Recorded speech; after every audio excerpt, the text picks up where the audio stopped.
you're in a crack house room in a furry costume holding a bear head. And he goes, nah, you ain't going back upstairs. Get out of here now. Shove me out the door.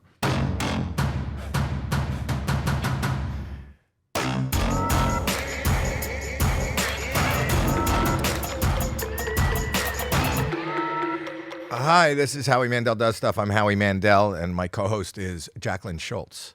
Nice. Not here. Pardon me? Oh. Yeah. Oh, she got a hamster. Guess she had something better to do. A hamster. A hamster? Yes. That's why? Yes, and Big J Oakerson. Is it sick? Hmm? Is this hamster sick? Oh, I don't know. She just has to be home with it? Well, I don't know that they're home. I know that she's with it. I don't know that. I don't know where she is. But She's just with hamster, not here is the I only said, facts. Big J's coming in, and she said, I'm with the hamster. And I said, well, we're doing a podcast. And she said, I'm with the hamster. I wish I could tell you it's the first time I've heard that. Been ditched for a hamster.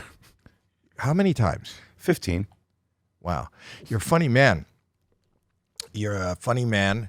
And I didn't realize that I had met you before. Yeah, Bree said we briefly had a brunch restaurant. Brunch? Yeah. Well, it was Expectation. In Montreal. You were at the Just for Laughs Comedy Festival, and we were just talking about how we were talking about Robbie Pra, who is the guy that kind of put Netflix on the map for stand-up comedy. Yeah. Right? His first big deal was Chappelle. Yeah.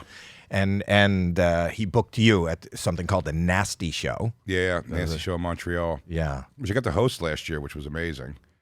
That was a cool, real nice honor. Right. To do that. Yeah, that festival's it's so funny. You have your own festival. We do. We do our festival, Skankfest. It's happening this September. In Vegas, right? Vegas again, yeah. Yeah. And what is the venue? It's called Notoriety. It's an old multiplex that shut down. Right. And so we were able to take it. Now they rent it out as an event space, and we just use it. So we have like 6 rooms to. But you sell out, right? Yeah. How many years have you been doing that? This will be our 7th, I believe, 7th or 6th or 7th. Wow. I think, yeah, we did it three or 4 in New York, 1 in Houston, and then now the second one's going to happen in Vegas. And who do you have there? I mean, I know the people that you kind of travel with. It's all over the place. Shane Gillis, Mark Norman. Yeah, staples. Those wow. guys are staples of being there all the time. And then what's fun is to get people a little outside of the box, for the years that are What's there. outside of the box? For that show, like people that would be afraid to come do it, I think, but they ended up coming and having a great time. Louis C.K. most famously was the thing after when he first came back. It was a pretty viral moment on the internet. Like he decided he came to the Skankfest in New York and was just watching. And when Dave Attell went on, right, he got the itch and right. went on there, and like it was his first time back in like a while. And I think it was his first set back in the States. And he went on stage in the place. It was like a minute of just people going nuts, like loving him. Are you close to Louis C.K.? You I know you were on his show. Yeah, it's funny. Show. No, not really close, but he's always been great to me in that regard. Yeah, he put me on a show a couple times with no audition. I'm a terrible auditioner. I've gotten one thing ever from an audition. He used to be. He opened for me. Really? On the road, yeah. And years ago, I used him. He was he still is a great filmmaker, but he made these amazing little short films. Louis, oh yeah, he's just a brilliant guy. He is. But now he's back bigger than ever. And you guys are kind of doing, you have, in April, you have a new special coming out, right? Yeah. Mm-hmm. April 5th? Yeah, we filmed it at Skankfest. And it's, what's it called? It's called Dog Belly. Dog Belly. And you are of this new ilk, which I love, of comics who are kind of leaning away from Netflix or cable and putting these shows on YouTube and just kicking ass.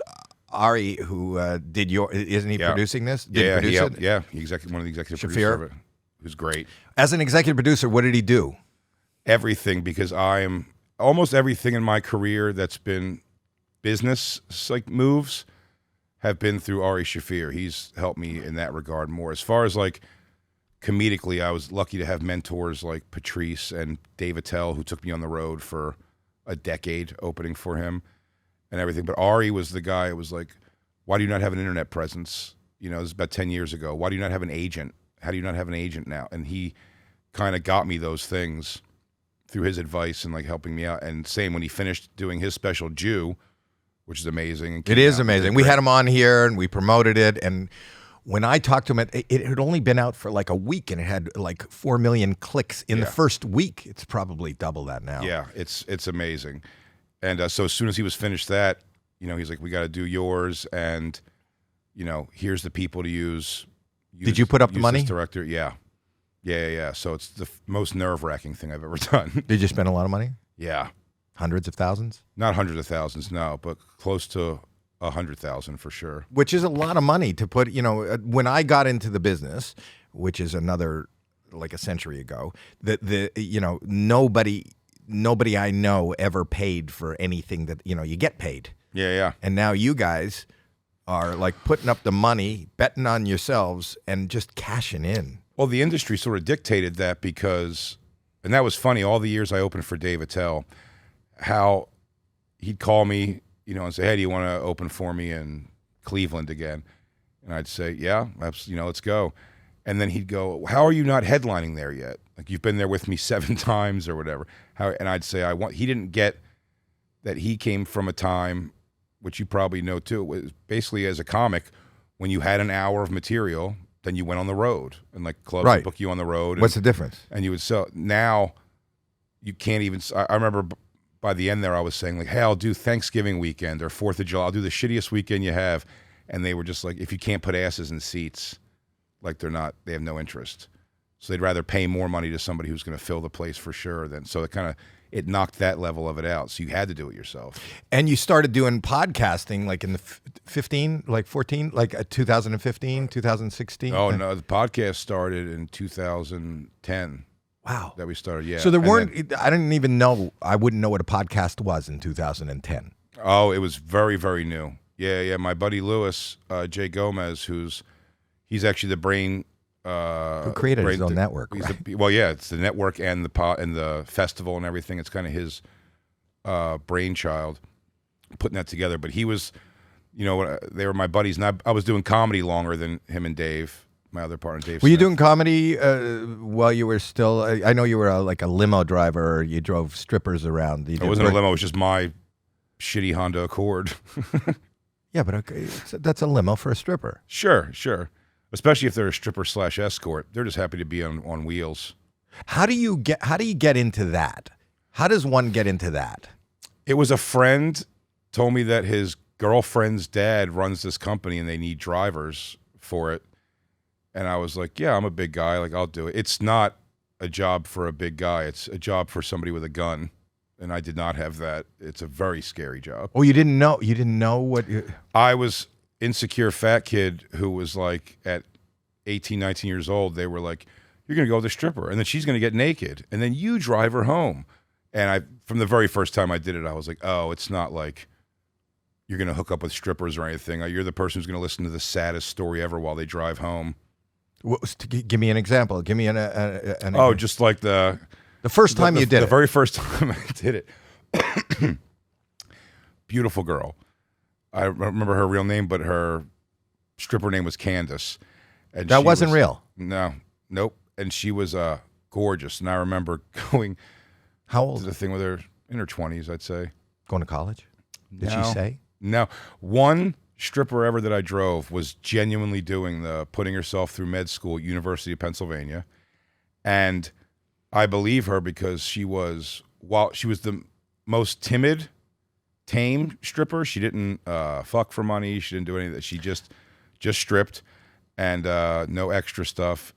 And she was, because of that, firm to that, she was the most difficult person to, I guess where the most people get more upset, you know. And today she's your dermatologist. And now, yeah. And now, an esthetician more. Oh. Okay. But, so tell me the first times. So go ahead. So she, that girl wasn't a very good stripper. This girl, I was so enamored with how pretty she was. And we went to this, I think it was like an auto body garage for a bachelor party or something, and she danced. And she did. Do you walk in with her? So you I have to stand there and like make sure no one does anything she doesn't want. And in the car on the way there, how do you know what she doesn't want? Like, is that an open discussion? I'm going to dance for them. Mm-hmm. They're allowed to touch my tits, but if anybody inserts a finger, tell me what is said. Hop over. I mean, sort of something like that. She'll give you like her thing pretty quick. And then I'd end up driving the same girls No, but I'm talking about the first day. Oh, the very first time? I don't think she really said much of anything. It was like she went there, but she didn't need it because what she did, what I was impressed by, and I think because I thought she was so pretty, how she controlled the room. And she did something that she did a trick or some part of her show where she goes, all right, guys, $5 bills, $10 bills, and $20 bills. For $5, she rolls it up and inserts it into herself a little bit. Right. And I'm trying to think how to describe, but keeping her fingers kind of over it. You know what I mean? So it's like her fingers, her vagina, her fingers, and the money sticking out of it. Right. For $5. For $5. For $10, okay, she puts it in a little bit further. And for $20, she puts it in a little bit further. And the guy goes down, and you could take it out with your teeth. See, for me, putting cash in your mouth is a problem. Or your pussy. It's also no, that's not a problem. But I'm just saying, just putting my mouth, I don't even carry cash because I don't want to touch it. Sure. No, if you have germ issues, it's definitely not the... So what I'm saying, you're a young man. How old are you at this time? At this time, I'm 19, maybe. Okay, so you're 19. What have you done before this? Babysat my brother and sisters. Okay, so you're a babysitter. Yeah. And then you just took it to the next level. The next level of babysitting. Yeah, for your friends' parents. You got a job with your friends' parents. You're a babysitter. You get a job with your friends' parents. And let's just say, Candace was her name? Her fake name? Candace gets in the car. You're going to drive her to a bachelor party at an auto body shop. Yep. She says to you, you will come in with me. How do you know before you walk in what the line is that you're... I didn't own her at all. I completely blind to it. But she says, come in. Did you even know that you were supposed to come in and watch the show? Yeah, the guy told me that. And then I found out very quickly. I was like, hey, what if this goes haywire ever? And he was like, yeah, well, you need a gun. And I was like, oh, I don't have a gun. And he was like, do you want a gun? I was like, no, I don't want a gun because I think I'd panic more with that in any situation. So I kind of just always try to do it with like, almost like comedically, like charm them and be nice. Remind them that their credit card is on file. If they do anything crazy. Oh, that's... I try to do it with more reason than like, it's like, all right, guys, that's, trying to wrangle up 15 horny guys is not a smart move. Yeah. But so she does that trick for the $10, $5, or $20. I'm a talent judge. Here's why it's a trick. Why it's a trick. To me, that's not magic. Like, I know I can see why it disappeared. But what's interesting about it, I thought every guy did $20. Every guy. And she made a ton of money on that.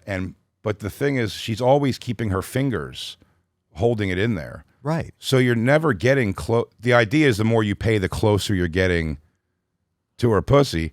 But you never get you can never get closer than her fingers on it. But every guy just goes, well, I want to do like the closest one. So they give the $20. And more than thinking that's like a great scam, I was so enamored with her. I'm like, she's brilliant. What a business mind wasted on this this cold profession. And then driving her home was all the I have to leave this guy because he's abusive, and my kids, as soon as I can get my kid back from social services, things will be okay. And like the saddest story that didn't seem like I wanted to make a move on that. And I remember she says we stopped at a 7-Eleven of all places, and she bought some shitty flowers they had there. Flowers. And I remember when I dropped her off at her house, I go, who are the flowers for? She goes, me. Every night after I work, I like to buy myself flowers because I deserve it. And I was like, that's really cool. And the next day, it's romantic. The next day, I drove to her place because now, how creepy this must look to her. I thought it was the sweetest thing ever that I showed up at her front door and I bought her flowers to be like, someone else should buy you flowers. That's really nice. We worked together maybe one or two more times. Did you say for $20, can I just stick them in your... Yeah. I know I'm only getting to your fingers, but I'll do it. Right. She, and we worked together a few more times. And then I started comedy, and I wasn't doing it quite as much because the weekends is when I want to go watch the pros come to the comedy club in Philly. And so I wasn't doing it. But once in a while I would, and I would pick up. And one day I also found out, this is how, if you go in like a phone book or... online and look up those services, like escort services. If you call them and say you're a driver, like they might hire you that day. They just need people. They don't care who it is. Is there a shortage of... No vetting process. And I call the place one time. I go, hey, you looking for drivers? He goes, yeah, you could start tonight. Come to my apartment and meet me there. And I go to this guy. He's a bodybuilder. And he's got a bunch of trophies, very little furniture. But he's a winner. This is yeah. There's a couple years later after I started doing this. And this guy goes, yeah, he goes, you're going to drive my cousin. She'll be here in a few minutes. She's the stripper. These are family businesses. I don't realize. Turns out. Yeah. The girl walks out. It's that girl. It's Candace from the very first time. 2 years later, maybe. Wow. And we went to the show with another girl who was beautiful. Candace has now had the life of a stripper for 2 years and looks emaciated, sickly, drugged out, and just not. She was so beautiful, and that business just tracked her down. That night, she offered to fuck. I said no. Pretty proud of myself. But 2 years later, she offered to fuck stuff. you. Yeah. Oh, I thought you meant at the party. Her new trick was for $20 I'll fuck, and you were in the sidelines going, nope, no. But this is where I draw the line. Nobody touches Candace. I remember feeling bad because when I went with her that time and another girl, the other girl was beautiful, and the guys were all into her. And now Candace, who was the hottest when she first started, now looks like she's stripping for drugs. And I just remember a girl that all these guys were paying the $20 to get as close to their pussy as they could with their mouth. I was sitting and overhearing guys going, she was all pale now and everything. They were just like, her asshole looks all brown and weird. Like they were just critiquing her. Right. I was like, man, what a fall off. Wow. What a crazy world. So it is funny though, because of that happening so young too, how not in the prostitute or stripper game I've ever been. Like I've never found the fun of it because, again, in my own insecurity, I always assume I'm what they're washing off at night. You know, like when they go home and have a hot cry shower, I always assume that they're like, I'm one of the. Yeah, they're not going to sit there going like, well, at least that one guy was awesome. Like, what is the weirdest, funniest, most awkward thing that had happened? Well, you know what's, I'll tell you, funny enough, is the same company. This is funny. The same company that did the strippers and escorts, by day, same phone number, same everything, because it was called like something's entertainment, whatever his name was. Right. Like Gary's Entertainment. Also, his name? It was like a person's name? Gary's Entertainment. Gary's Entertainment. Yeah. They would send me out. They go, hey, would you also want to make more money by going to kids' birthdays parties? Kids' birthday as dressed as Winnie the Pooh or kids' characters. And so I said yes. Wait, this is the same company. So you could either have Winnie the Pooh. Yeah. Same phone number. Or crackhead Candace. Yes. Depending on the party. Junkie Candace or Winnie the Pooh. But were you Winnie the Pooh? Well, the Winnie the Pooh is about awkward stories. The guy, let's say, was like low business morals. The guy who owned this company, he did not really give a shit about anything. And he would send me out. Again, I was kind of last option. The people he had that didn't want to do it, I'd get those gigs. So they would send me into North Philadelphia, which is pretty bad area. Rough area. To do some, I remember being Elmo one time. And also the costumes were not film quality, let's say. They were... Like Times Square. Yes, very much like shitty, carrying it in a trash bag, like burlap costumes. Yeah, Elmo. So you're Elmo. Tickle me, Elmo. But the most awkward one was I went to a party. It was at 9:00 at night. They wanted me to be there. I got there. I find out when I walk in. Wait, 9 p.m. Yeah. Dressed as Elmo. It's Winnie the Pooh. Winnie the Pooh. But I just have Winnie the Pooh in my. I understand, but garbage if bag. You're dressed at Winnie the Pooh, if anybody has wanted Winnie the Pooh at a party, 9 p.m. I'm a parent. You are too. You have a kid. What party have you ever thrown where the kid would be entertained by Winnie the Pooh or Elmo that would happen like after 6 p.m.? Correct. The kind of party that would happen at is a black thuggy house party where there was just two babies in high chairs. And I walked in. It was, people playing dice, the 40s, everyone's smoking weed, and there's two babies in high chairs with Cheerios in front of them. And I come in and I'm very nervous. I find out through the guy who, and they walk in, he's like, "What's up, motherfucker?" And you're like, "Yeah, I'm here to be the Winnie the Pooh." And he's like, "Oh yeah." He goes, where's the balloons and presents? And I was like, excuse me? He goes, the balloons and presents. And what this guy, the owner of the company, will do is he'll he'll say a bunch of bullshit. He just wants to sell the gig and figures you'll deal with it when you get there. Right. Balloons I've never heard of that. Bringing balloons and presents for a kid I don't know is odd. You're Winnie the Pooh. Yeah. It's also odd that you walked in without the costume, just the costume in the bag. Mm-hmm. Like I've thrown parties for my kids. The person, I don't see the person out of costume. Really? They walk to the door like that, really? Don't they usually get dressed in the car? Has anybody else in here thrown a party for a kid? Do you ever see? We got my daughter a Dora the Explorer once. And Dora came in without being an explorer? I think she may have come in the princess costume, actually. Yeah, they always come in with the costumes on. Yeah. It's like walking around Disneyland and going, I want to see Mickey. Hey, let me just put this head on. Yeah, he's got the head off, yes. smoking a cigarette. So, okay, but the funny that you got Winnie in a sack. So, and the guy says, balloons and presents. I go, I was not aware of anything balloons, and he's pissed. He calls the guy. I guess the guy gives him some sort of price break enough to say, like, all right, fine, go upstairs and change. So I go upstairs, and I go in the room. I'm putting on this Winnie the Pooh costume. And when I close the door, at one point the guy yelled, I closed the bedroom door, and the guy yelled up at one point.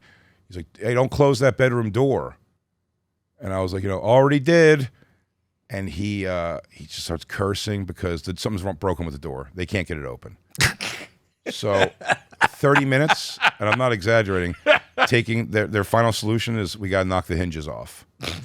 Wait, you're standing in a strange person. Are you wearing a Winnie a Pooh? I'm holding the head. I said the door, it literally falls. It's like an old Philadelphia house. The door falls with smoke, and it's like, remember the movie The Right Stuff? I'm just like holding the Winnie the Pooh costume, like I said, like an The astronaut. Right Stuff at the end during that Aerosmith song. They're holding their helmets and walking in slow motion. You're in a crack house room in a furry costume holding a bear head. Yeah. It's not like The Right Stuff. That's the wrong stuff. It's the wrong stuff for sure, but it looks so regal waiting there. And regal. They were, I was trying to look very important with my costume on. All right, Kenny, ready? Okay. All right. I got to tell you something that sometimes when you buy things that have a brand name, it's not because it's better. You're actually paying for just a name. You'll pay $5 for coffee because it comes from a certain brand, as opposed to probably a quarter for really good coffee, but it's not a brand name. And not that this is the same thing, but I think it is. Raycon their products aren't the big brand name products, but I'm telling you, they're as good, if not better quality as far as being able to listen to, I listen to podcasts or when I'm working out. You can get the price point of Raycon is far outweighs the price point of competitive brands. And I'm getting as good, if not better quality. And I'll tell you something, and it's not just me saying it. They have over 50,000 five-star reviews. Over 50,000 five-star reviews. So people who are using it are liking it, not only liking it, but reviewing it and taking the time to tell you how good it is. And there are 3 customizable sound profiles. They got earbud tap functions. They have noise isolation, awareness mode. There's so much that goes into the Raycon brand. I just love it. So you should buy it. And how do I buy it? That's you asking me. Are you okay, Kenny? That's you asking me how to buy it. Well, you buy Raycon you go to buyraycon.com/HowieDoesStuff today to get 15% off your Raycon order. That's buyraycon.com/HowieDoesStuff to score 15% off. Buyraycon.com/HowieDoesStuff. Okay, Kenny? Back to the show. And I went downstairs, and I had they gave me a CD of kids songs to play, and I was like, all right. And they're so frustrated with me. Who gave you the CD? The people there? Yeah, well, I bring it. They always have me bring a CD, so I go, hey, can we put this? I'm just like kids' music to dance to, and you dance. Do the hokey pokey. Well, yes, I did, but I was like, hey, can you guys put the CD in for the music? And he goes, just dance to what's on, motherfucker. So I danced for 2 kids in height chairs eating Cheerios to Dr. Dre's Chronic 2001 album. Awkwardly. And then when it was over, I go to the guy. I was like, and I'm trying to like make Did you a turn handy around escape. and I thought I was going to have that. I thought we were having that moment. And I was like, hey, man. I was like, the kids are adorable. It was a pleasure. Thank you. Sorry for the confusion. And I go, I'm going to go upstairs and change and get out of here. And he goes, nah, you ain't going back upstairs. Get out of here now. And I knew he was serious, but I just treated it like he was kidding. I was like, ha, crazy, right? If I just left like this. I was like, but I'm just going to head upstairs and take care of this. And he was like, no. And he shoved me out the door like hard and then told 2 guys on the stoop to like make sure I get to my car, but like aggressively. Wow. And then I just ran to my mom's Chevette, stick shift Chevette, and drove it home in a Winnie the Pooh costume with the head off, the gloves looking on, regal. Yeah, looking very regal. That's horrible, but funny. Hysterical. They're hilarious. Yeah, but just the fact that you would like play the music and you were okay with just like I don't know how to I just dance. wanted it to be over. Oh yeah, no, I wasn't doing any kind of hip hop dancing. I was dancing like it was the Hokey Pokey. It was just a lot of more N-words. More N-words than the Hokey Pokey. Right. But I just saw you just started to is that what is that? Oh yeah, that's just the basic thing, just kick and whatever. But I got we can play the Hokey Pokey. And the first time I ever did that job was as Elmo. Again, this was a daytime party, but it was so many kids, and they were being like, they were being shitty and kicking and tugging at everything. But man, it was almost like in the right timing. This little girl, this adorable little girl, just goes. She had the braids in her hair, and she was like, "I love you, Elmo," and like hugged my leg, and I was really like, "Oh." Your leg? She hugged like my leg, and I was like, "Oh," and I was like, "This is kind of like great." It was my first one, so I'm like, "This is kind of great. This is worth it." And then another kid, just like a 13-year-old, just goes, "That ain't the real Elmo," and she was like, "Yes, it is." And he goes, "Why is he wearing Nikes?" Which, to his defense, there was no feet for the outfit, so I was wearing Nikes. And she goes, "Why is he wearing Nikes?" And then she was like, "Shut up," or whatever. And I'm almost looking at this kid going like, "Come on, kid, like chill out." And he starts staring into the grill of this, where I could see through the mouth. He's like staring. I thought you were wearing a grill. No, on your teeth. It was like a thing you could see through. It was like mesh. Yeah. And he's staring at there, and I was almost going like, I'm like, "Come on, kid, like chill out." And he goes, and then he takes the sleeve of the outfit and pushes it up and screams, "Elmo's white!" And then the girl started crying, and then the mother asked me if I can get changed and leave.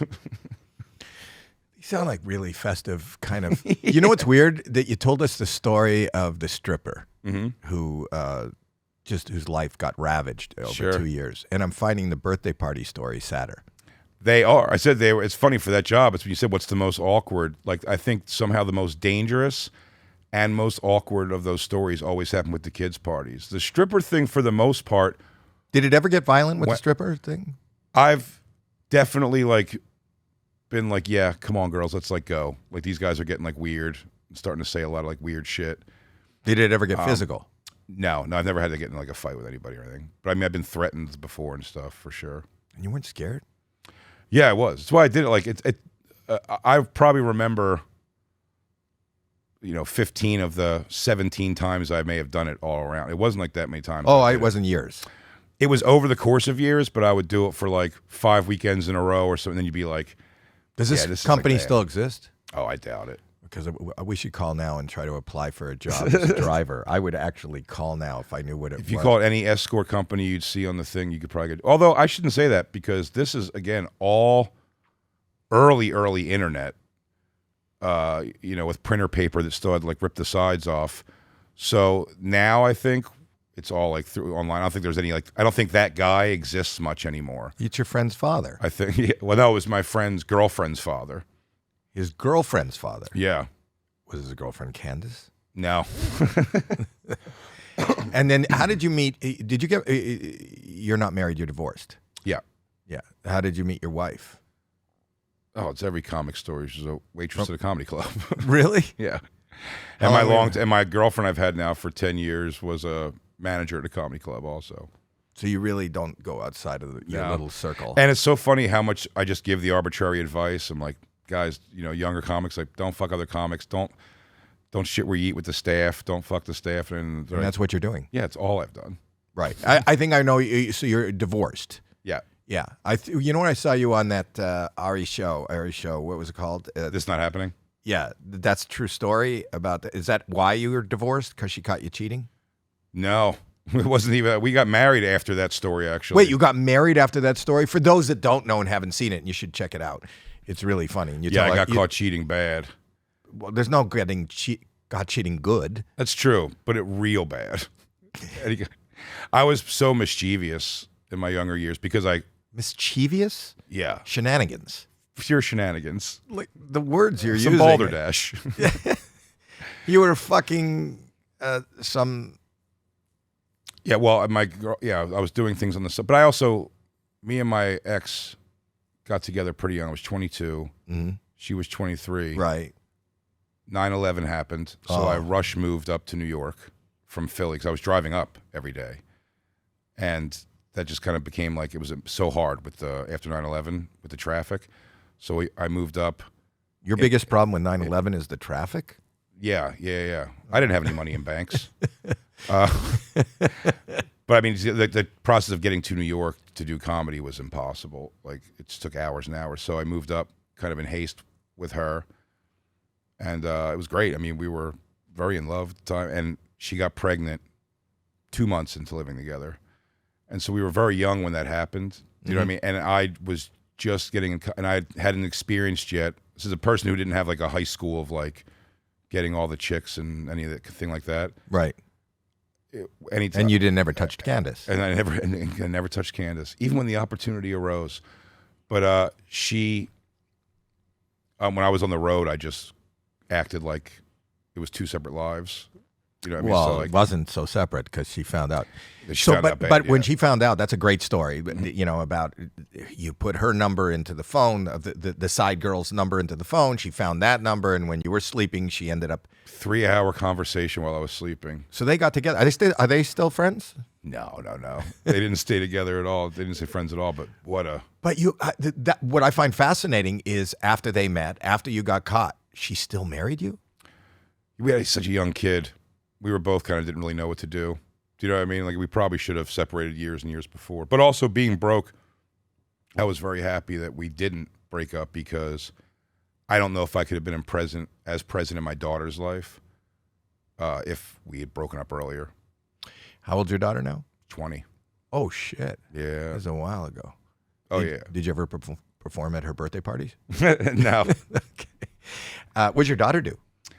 She's like an artist stuff. She's trying to figure it out. She went to a year of college, didn't really love it. I don't like college. She's sort of figuring it out. I didn't. That's smart.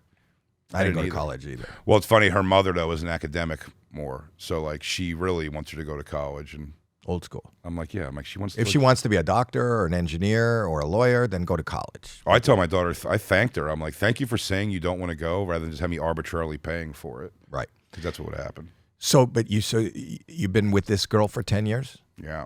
And do you live together? Yeah. And New York.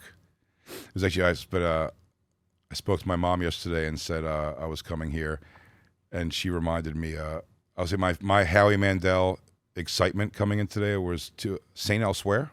Wow. Watched the whole thing growing up. Not enough YouTube videos making controversy about the ending of St. Elsewhere. For those that don't know, St. Elsewhere was a drama on NBC 40 years ago. Denzel Washington. Begley Jr. Ed Begley Jr. and Stephen First. Yeah. Who was from Animal House. And Tim Robbins did his first, I think, Ray Liotta and Tim Robbins and Kathy Bates all did their first acting jobs out of school. Really? On that, yeah. I remember, I have pictures of me and Ray Liotta. There it is. There's a staff right there. There's a picture, cast picture. Oh, wow. Right there. But I remember the ending. How old are you? It was 45. It was all in a boy's head. It was autistic boy's head. It was in the snow globe. Yeah. Yeah. Does that bother you? It was such a weird... You realize that it was all just a TV show, so it shouldn't bother you that they wrote that it was all in somebody's My whole life's been funneling down to this moment to have this talk with you. No, it's just the intricacies of relationships and stories going on would just not be in a child's head. I don't think. Well, you don't know. You don't know what's in a child's head. It's true. You talk about intricacies. You met a child who was, fascinated by the fact that Elmo didn't exist, and there was a white man inside of him. That's true, but that's intricate. I've never been like I never took my G.I. Joes downstairs and played hospital and personal relationship games. It was always like wrestling or war or something. I used to love to wrestle with my grandmother. With your grandmother? Did you ever wrestle a grandmother? Mm-mm. No, they were so Jewish. You were raised Jewish? Not religious, but yeah, with my Jewish family for sure. Because I'm noticing you got a lot of tattoos. You're not going to be able to be buried with your family. I think they've changed that.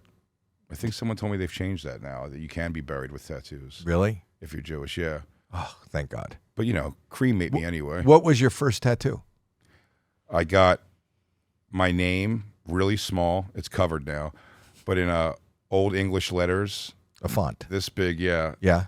About that big when I was 15, almost 16. And your whole name or just the first? Just J, just J-A-Y. J-A-Y in small old English letters on the back of your shoulder. Tiny. Well, right on the side of it. It was ridiculous. But why? Like, what is going through your mind? They said when I moved to, so in Philadelphia, whenever you get a couple of dollars, enough to buy something, they leave Philly immediately and go to South Jersey. Okay. Which is what we did. My mom went back to college when I was 10. Mm-hmm.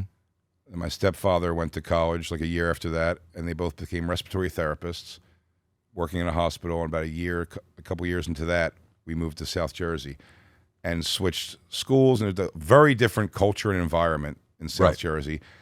And it was because no parents were home, because everyone had two parents that had to work in the nicer area. So these kids were much more wild, and a bunch of young kids had tattoos there. Right. And I was like, how is they doing? And they go, oh, Jersey Devil tattoo, which still exists. They go, they don't care.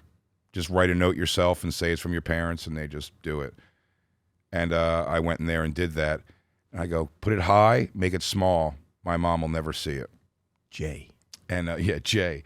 I got it done. I was so happy. I came home, and the second day I had it, not even, like at the end of the first day, I played basketball with friends and came home. I was wearing a sleeveless shirt, like a hoodie over, a zip-up hoodie over it. And I remember talking to my mom as I was walking up the stairs, and I unzipped the hoodie. And I was like, I'm going to go take a shower and whatever. And as I started to take it off, I just put it back on because I realized what I was doing. Right. And she's like, well, what's that? And my stepfather was trying to cover for me, just kept saying it was fake. And she made me come over, and with her nail on a brand new tattoo, she goes, is that fake? And started scratching at it. Oh. And I had to tell her that it was real. And I got in tons. I wasn't allowed to drive for like a year. Like I got in a lot of trouble for it, but I accepted all that trouble because the other thing she said was, I'm going to go down to that tattoo parlor and have them shut down. And I go, please don't make me the new kid in school whose mom came and shut down the fun. Like, let another parent do that, please. Hey, the new fat kid's mom ruined everyone's tattoos. Oh, that's fantastic. So you had the J. You're 15 years old. Yeah. When is the next time you get a tattoo? Almost 18. I was almost 18. 3 years later. But you weren't even 18 yet. No, I think almost 18. And is that when you, like, why would you cover J? Why would you cover your own name? It's not like because it's so ridiculous. My big arm, it's just this tiny little thing up here. It looked like typewriter size, right? It was bad. So I've covered most of it. But I've covered a lot of my stuff. When I first started doing comedy and traveling around it all, I thought every tattoo would be a great story from this place I went to. So I said, I'll never turn down a free tattoo. If someone's like, I'm a tattoo artist, I'll do. So I got so many shitty ones.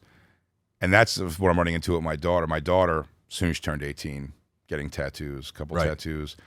She's got some bad ones. In your opinion? Nope, they're bad. A couple of them are bad, just not good artwork. And I've tried, I think I got through to her to be like, hey, stop doing this because I did this already. And I'm telling you that my 30s and 40s is covering shitty tattoos that I got. What's the worst one that you got? The worst one I ever had, which I still have because it's so funny. If you see on this arm, I have it looks like a hole. It's a cover up. I got for $15 when I was maybe 18. I wanted something I got off the wall. It was a teardrop peace sign, which doesn't make any sense at all. Teardrop peace sign. And then when I went back, when I was 18 or 19, I asked that guy, still Jersey Devil tattoo, by the way. This guy goes, I have an idea for like an arm piece, and he turned the peace sign into basically a black hole, and it looks like these like souls are coming out of it. Well, that's nice. Pretty cool. What I had him leave room for and work around was 3 Chinese characters. And I got those 3 Chinese characters. I was dating my girlfriend for a couple years in my teens. I was older than her. Her parents didn't like me at all, which now as a father, I get. But at the time, I was very like, I'm good to this girl. Like, these parents shouldn't hate me or not like me at all. And I thought it was a cool move. I got in Chinese characters, CMS. And I said, and that's my girlfriend was, to the best of my knowledge, name is Sherilyn Marie Sleater. That was her name. Was she Chinese? No. Sherilyn Marie Sleater. And so I got CMS, which also, by the way, I don't believe is a real thing. That was an old tattoo thing. They would show you an alphabet, right, and then put characters above it, which I don't think it works like that. There's not really letters so much in that kind of in Chinese writing. They all mean like a word, sort of. Right. And I didn't know. So I get CMS in Chinese characters on my arm. I think. So it doesn't even matter what it is, because the best part was this girl came from quite the family, and she herself was a little, she wasn't the brightest bulb, even for her age. Because when I went back and I got that tattoo, we went to her mom's house. I was like, hey, Mrs. Sleater, I just got this tattoo. It's your daughter's initial, almost like I'm showing her like for life, Yeah. I go, she goes, what is that? I said, CMS, it's her initials. She goes, CMS? What is that? I go, Sherilyn Marie Sleater. Her mom goes, your middle name's not Marie. She goes, your name is Cheryl Lynn Sleater. So I've always kept it because it's not only is it not her initials at all, if it was, it's the wrong initials. Wait. Because my girlfriend didn't know her own middle name. And at that moment, she finds out, where did she get Marie from? She just conjured it up. I mean, she was as baffled as someone who never met her before. She's like, it is? Oh, I always thought it was Marie. And today? And today, that is Candace. And today, that woman became Candace. Yeah. What did she do for a living? This was a kid. Yeah, we were young, yeah. I think she ended up I think the guy she left me for, she just had kids with and did whatever, yeah. Yeah. South Jersey, typical South Jersey.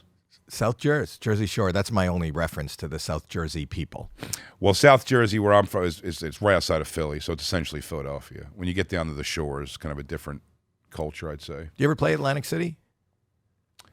Yeah, I did it one time, like the Revel Casino, then it closed down immediately. Because of your show? Because of that show. We were really excited to have you here today. A lot of the guys that work on the show are fans of yours. Oh, hell yeah. And they said they had questions. Did somebody have a question, Jeremy, or your brother, or somebody had a question for him? While they're coming up with a question, can I say, no, I hate doing this. I'm sure you don't love it either, but the things of just being a fan of yours over the years, that I don't know if it brings up, Let It Ride was another movie I watched a ton. Let It Ride? Wasn't that the movie you guys with the horse with the Richard Mulligan? Are you not? Oh, A Fine Mess. A Fine Mess. A Fine Mess. A Fine Mess, which is a Blake Edwards movie with me and Ted Danson. Yeah. Let It Ride. I thought, oh my God. I don't know why I'm thinking that because of the horse race in that. There was a horse race in that. And I don't think that's a great movie. But as a kid, the steroids dildo up the ass of the horse. Right. Well, it huge. was a big kids movie. They showed it at birthday parties.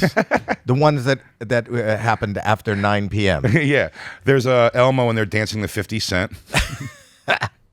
Yeah, I've been around for a long time, 45 years. But you're a real funny guy. You really are. Are you in? How long have you been doing stand-up?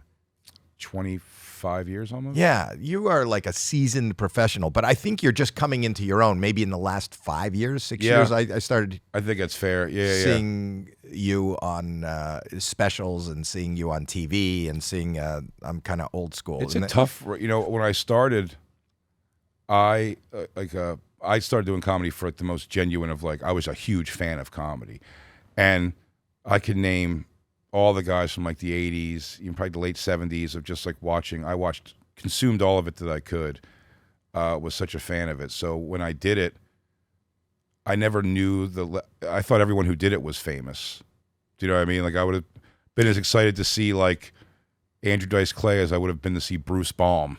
Right. You know what I mean? I would be just But, you know, in those days, that's what I was talking to the guys beforehand. In those days, you got on TV once or you did a little, like everybody knew they were, for lack of a better term, they were stars. I met those people because I saw them on TV, and that's how I knew who they were. Here, you know, and I'm saying you're about to blast off. You're playing arenas with Bert Kreischer. You're touring all the time. You've got a very successful podcast. You've got a festival. That's so much bigger than anybody that you're mentioning right now in those days. No, for sure. But that's what I'm saying. But it's so I lived a long time in like small level like the comics knew me and respected me, and that's why Louis put me on that show several times as an unknown. Schumer did that for me also for her show. So like I have gotten like the help for sure, but it was quite a journey. And I also have my gauge is also interesting because you're always going to kind of to your left and your right, what's happening there, who's getting ahead, who's falling behind. And my two best friends when I started that we just clicked right away were Kevin Hart and Kurt Metzger. Wow. Who's another like brilliant guy. And so we started out together, and I just, you know, Kevin popped so fast. Right. And we all, like, again, it's such a personality thing, too. Like, Kev wasn't 2 weeks in the comedy, if you'd have been like, all right, you want to go open for somebody at Madison Square Garden? He'd just been like, yeah, I'll figure it out. Like, I'll do it. And me and Kurt were much more in, like, I think there's like a whole process to this you have to go through. And then Kev would be like, I'm at Montreal. I got a Judd Apatow thing. I'm moving to L.A. But the difference between somebody like Kevin and you is he's kind of mainstream. Oh, you know? yeah, for sure. Definitely mainstream. You know, kind of like me. You know, that's what I've chosen to do. And you know, I'm on AGT. My taste is not mainstream. Sure, but I don't mind working for the man and what's I've always loved that, and I appreciate Nate Bargatze's one of my closest friends, and I mean squeaky clean, brilliant comic. You know, like so it's not even like it's just what I was drawn to ultimately. I just know when I loved comedy, just as a fan of it, my stepfather showed me Dice Man Cometh, the TLA in Philly, and then Dice Rules came out, and it was just like that was the first time I was like, this looks awesome to do. And also, like, I can kind of just blindly do that. I'm like, I can go to school and just curse more. That's easy enough. But the truth of the matter is that now it's becoming louder because people like me would be canceled or lose whatever we have. And there's this great insurgence of underground, and maybe that's the wrong term, of real comedy. Comedy should come from darkness, and it should be politically incorrect. That's never too soon. That's what comedy comes from. And you guys are bucking the system by putting your shows. You don't need a fucking network. I'll just put it up on YouTube. Yeah. Or your buddy Gomez will say, you know what? I'm not even going to put it on YouTube. I'm going to create my own network and my own platform so nobody has the opportunity. If you don't like it, don't click on it. If you like it, click on it. And then I end up with these guys that all work here going, you're the most exciting person that they've been excited about in months. And they were so excited. Did you have a question for him, Jer? Your brother? Yeah. I just wanted to know, I was losing my mind when I heard it. But what was it like with the Soder doing Chappelle voice for the Fox? Okay, for those that don't know, I know what this is. So you're on your podcast. Somehow you got a Fox journalist from Fox News who thought that it was the most perfect, like, laid out. It's like someone just giving you all premise, the most perfect premise, and they're like, just knock this one down, because everything was circumstantial. How did it come to be? Fox News, a lady from Fox News, reached out to me, Louis, Jay Gomez separately. Asking us if we'd want to take part in a documentary series. They're doing an episode about stand-up comedy produced by Tucker Carlson. I'm not political at all. I don't really give a shit or know a lot of these names. I know who Tucker Carlson is, but I don't know even what side of the fence he's on, really. And but it's Fox News, so I guess I sort of know. And I hit up my team, and I was like, hey, I got offered to do this thing. That kind of be cool. And I always argue. I go, look, even if it's like I don't agree with politically as being said, like I trust myself that I'll be able to like say the right thing that I believe in. And they were just like, it's too divisive. It's not worth it. Lewis just did it.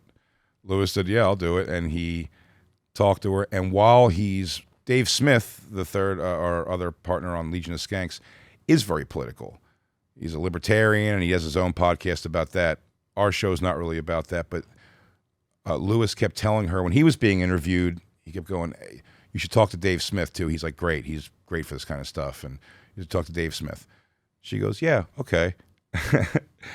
And a couple days later, what Lewis sees is, hey, can I get Dave's number? Or do you have Dave's number?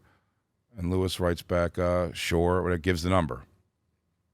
Dave Smith then gets a text saying, it's fawning over him, saying, like, you're such a great voice in comedy. You're amazing. I'm such a huge fan. I'd love to talk to you for this documentary. And this, he didn't write back right away, just circumstantially again. And then she writes about an hour later. Also, she goes, by the way, you were amazing on SNL this week. So it was the time when Dave Chappelle was on SNL. Right. And she believes, now we realize that she believes she's talking to Dave Chappelle. They bring that story just with that information to the show, and we're live on our podcast with a room full of people. And we're set up some of the audio for that. I want to hear it.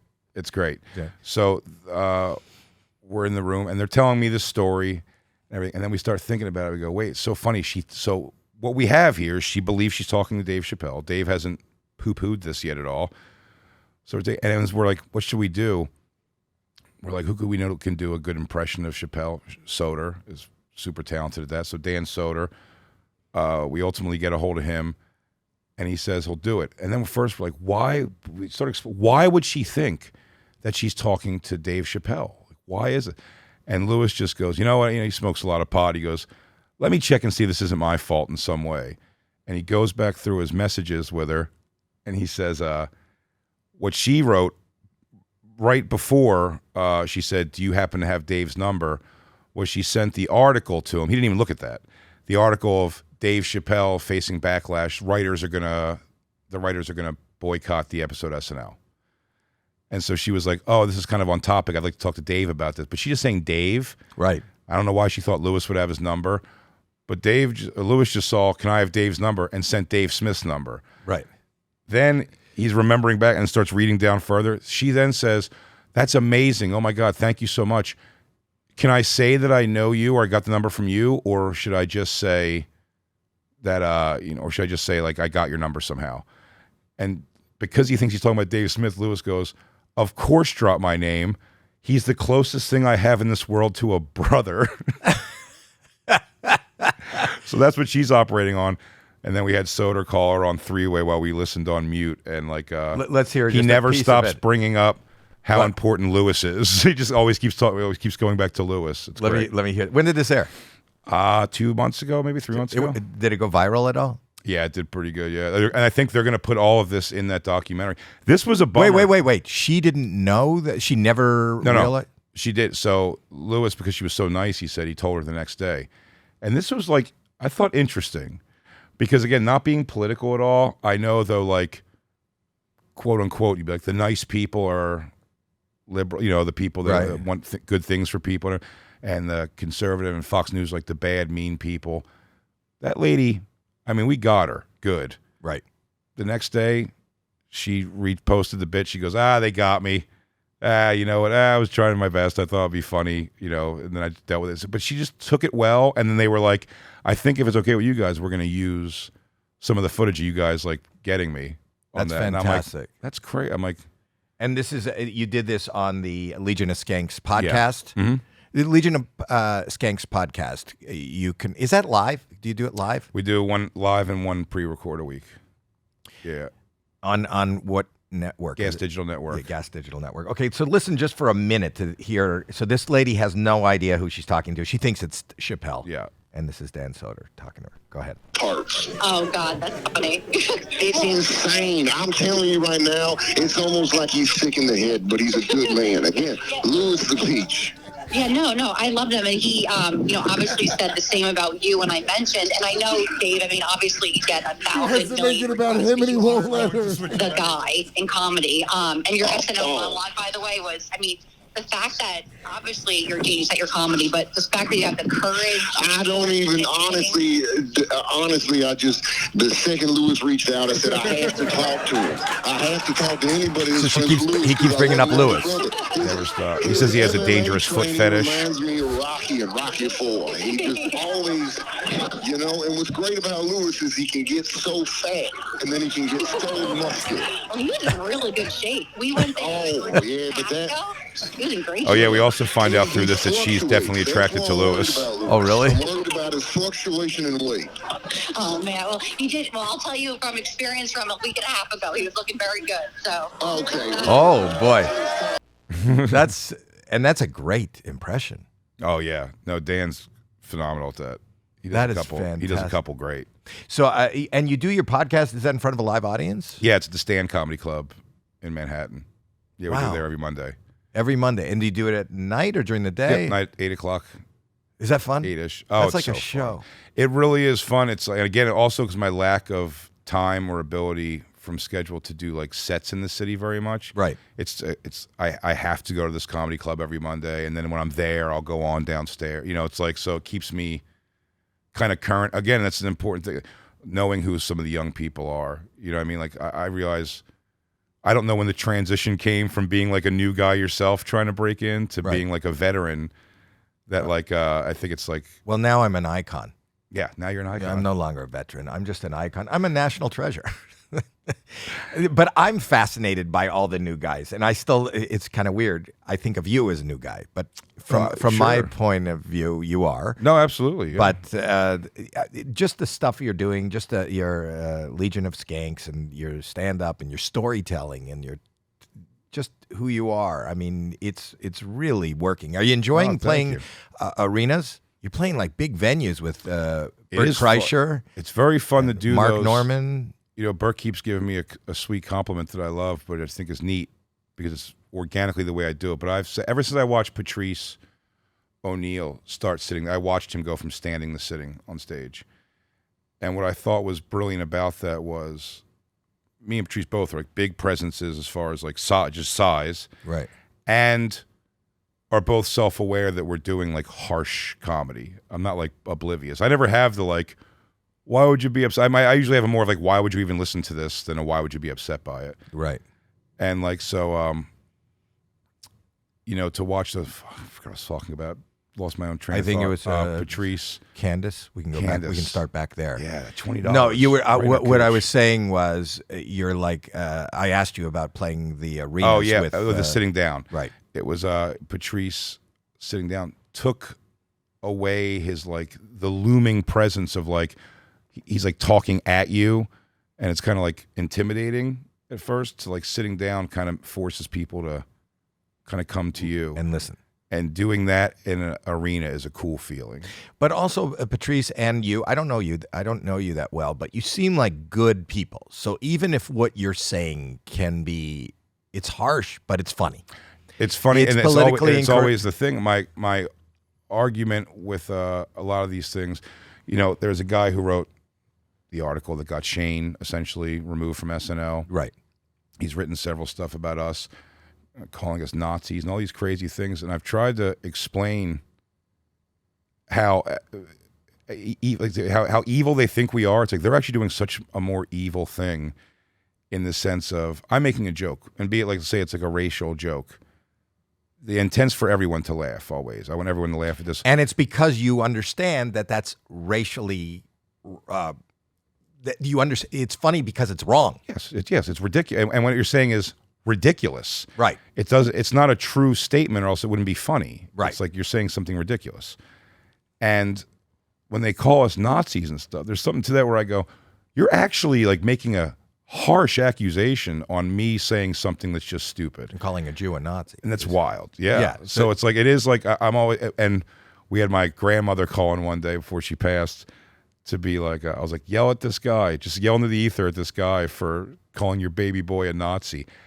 Not overthinking them when she got on the phone. We have great drops of her, which I love from this, but like, she was genuinely upset with the person for saying that. They like hit her in some way, and she was that's like, her. she's like, you're calling my grandson a not like. I take it all more as like, this guy's an idiot. He's just rambling nonsense, you know. But those kind of things, you know, kind of, I think that people who, that's the problem today.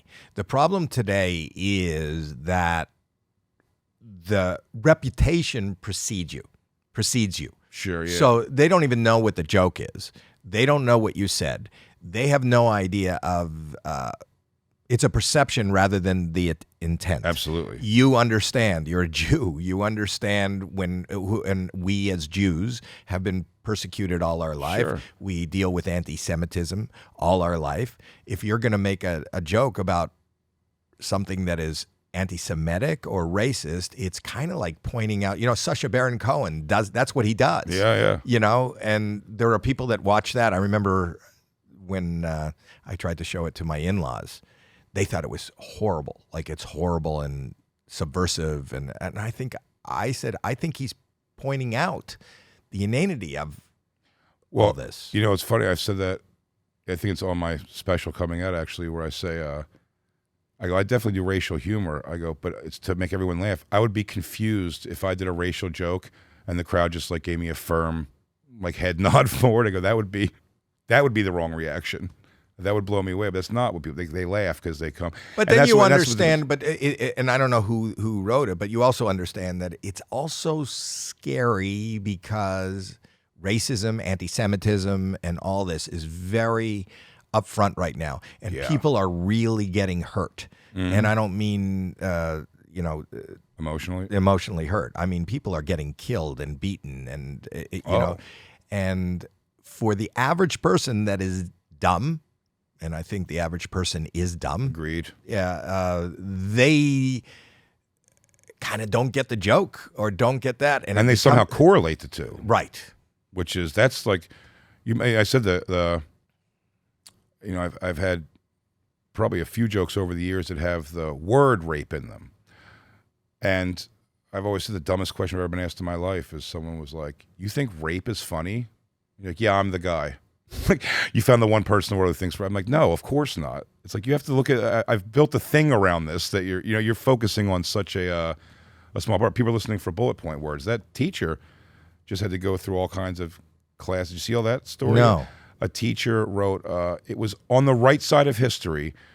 I forget exactly what it was he was doing. Yeah, if you guys could look it up. But what do we look up? He had to go through a teacher gets fired for racial.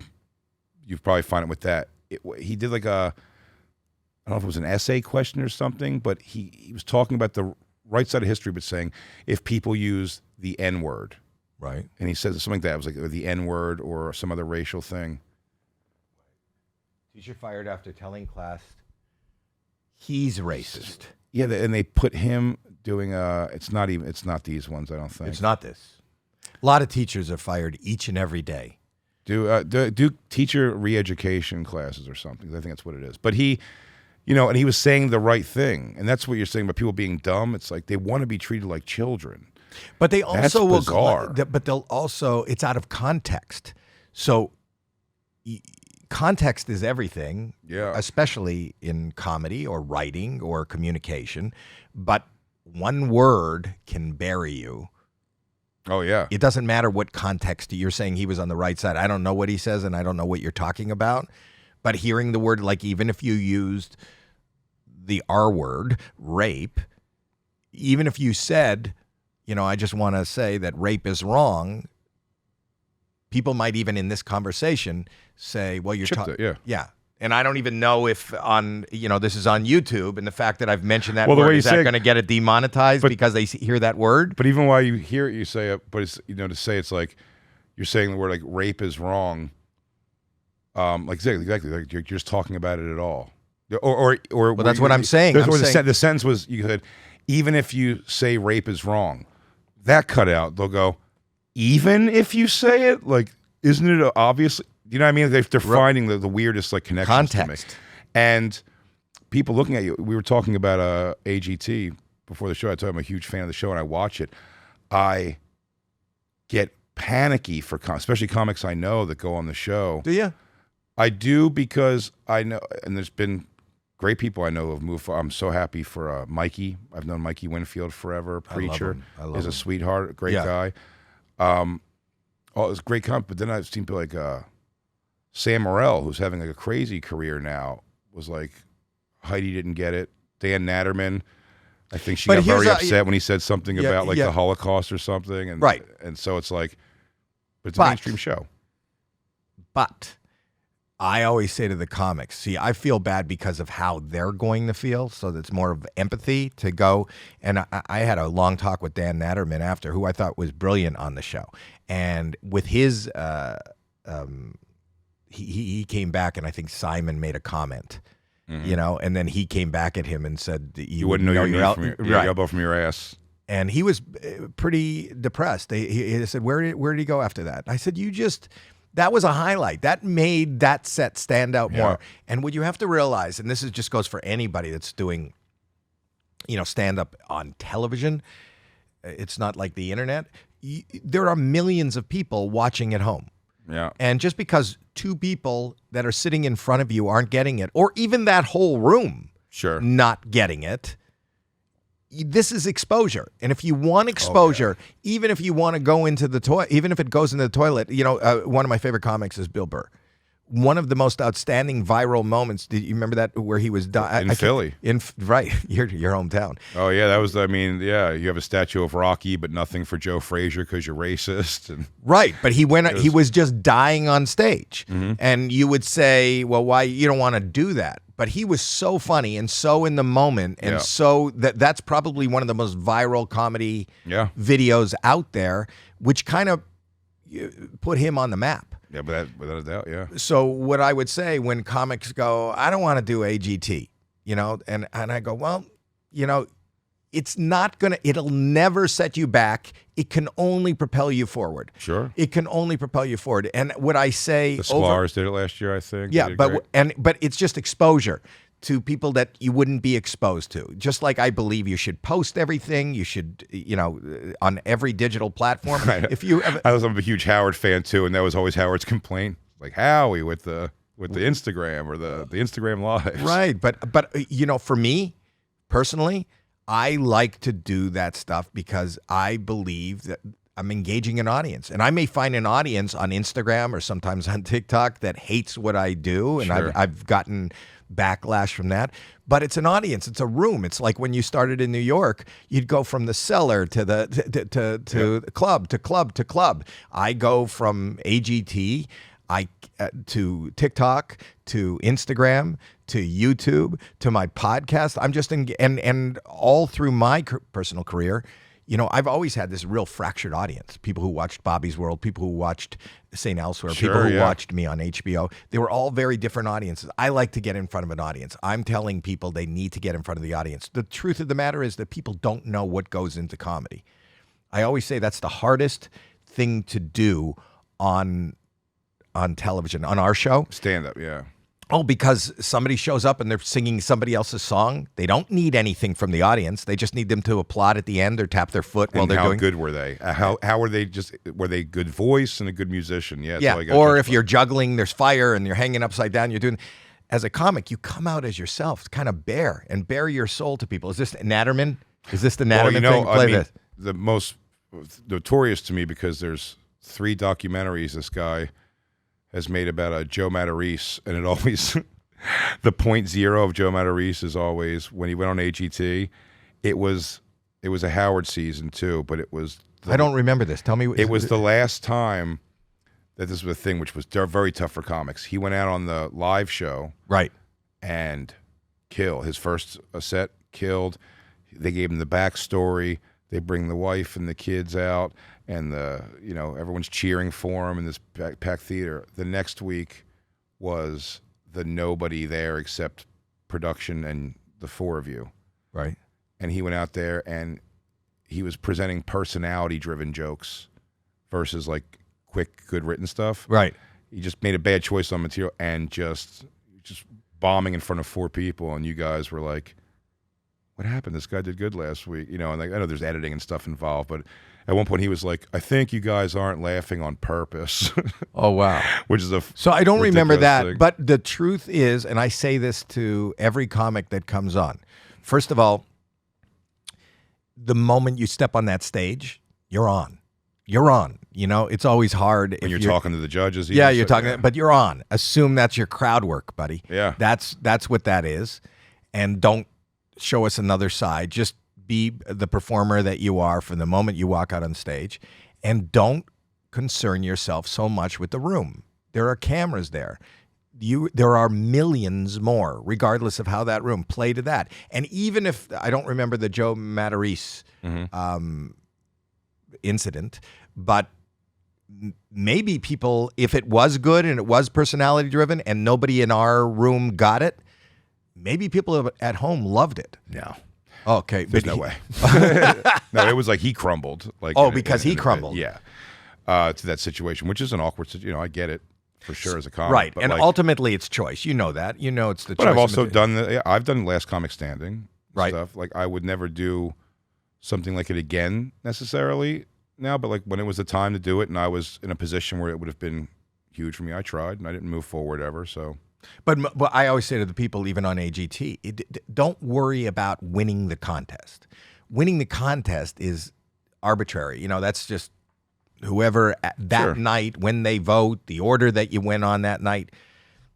Only one person can win. There's no such thing really as one act better. You know, it's apples and oranges. That's just the nature of the contest.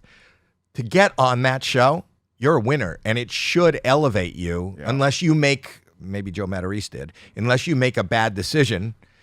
It won't set you back, but it won't elevate. I mean, Gina Brion is a friend of mine. Gina Brion went with me to my Cellar audition a million years ago, and like she moved on really far a couple years ago. Like she came on our show to talk.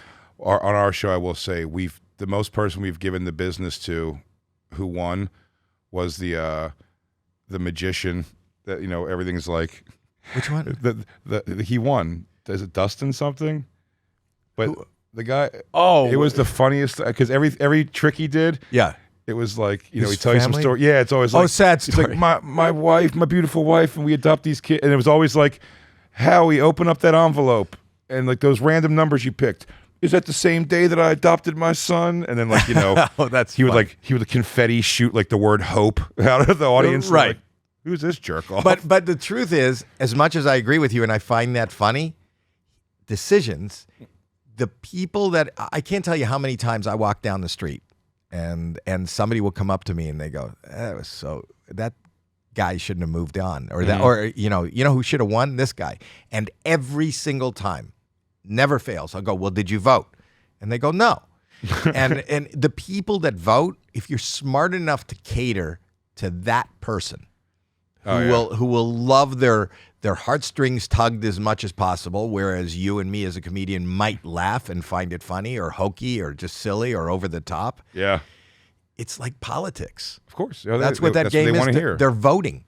They know the notes. They know the song, and it doesn't challenge them, and so they just kind of go with it. So that's why I say for even the comic, when the comic shows up, the comic's got to be funny from the moment. They can't be, or they got to be incredibly earnest like that. Yeah. And go, you know, everybody I know died, and I think the only way out of this hole is this act that I'm going to do today. But there was someone who went on, I don't know if it was AGT or Last Comic Standing. I don't even remember his name. I haven't heard of him in years. But I did know, and he went on one of them, and I don't like, this is a pet peeve of mine. He went on, and when it wasn't going good, he just started like shitting on the concept of the show. It's like, oh, so we come out here and do our talents, and like these 3 people get to judge if our lives are going to be and it was like, oh, that's just bitter. Well, because you go, but you agreed to do it. Like, I've never been mad at the concept of Last Comic Standing. Even though I don't like, now I'm always like, it is a bad concept. But at the time, you're like, but it could be an opportunity. So let me go. It's always an opportunity. It's how you I'm not mad at Last Comic. Like, I mean, I was bitter in the night of the situation, but one of the time I did Last Comic Standing, they filmed a background piece on me.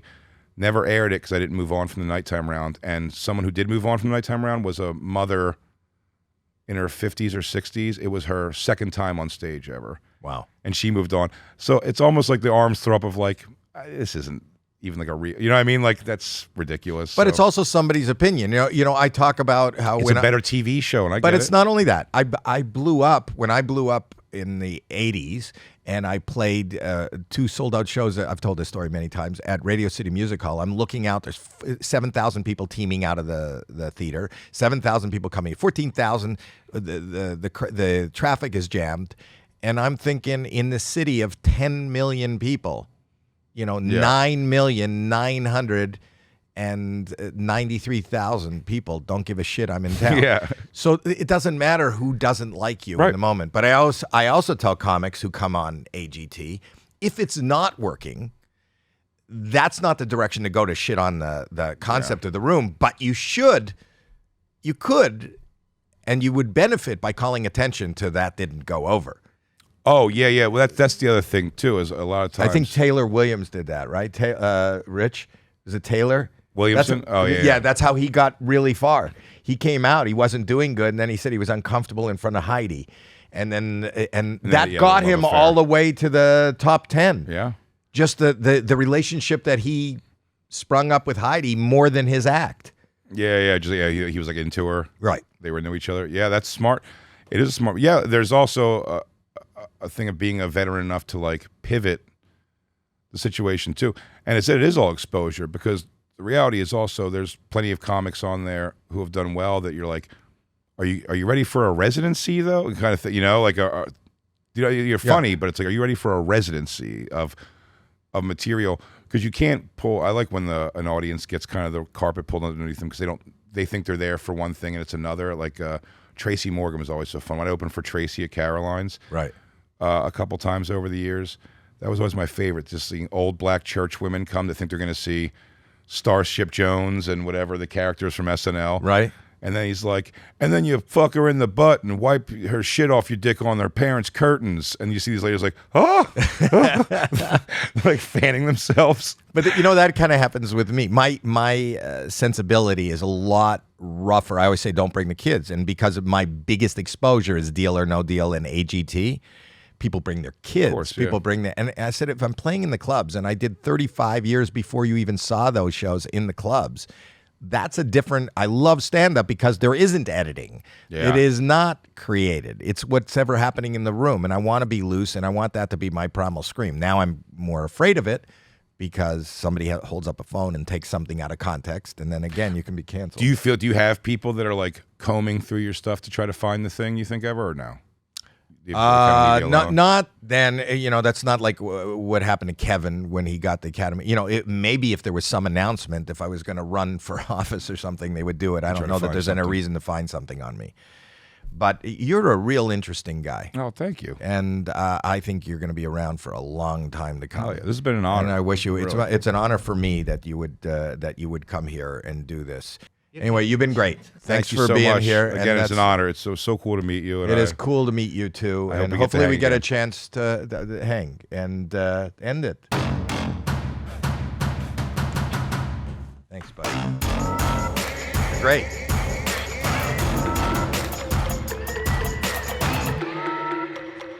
That was fun. That was great. Let's get a picture together. Get a photo of you guys and then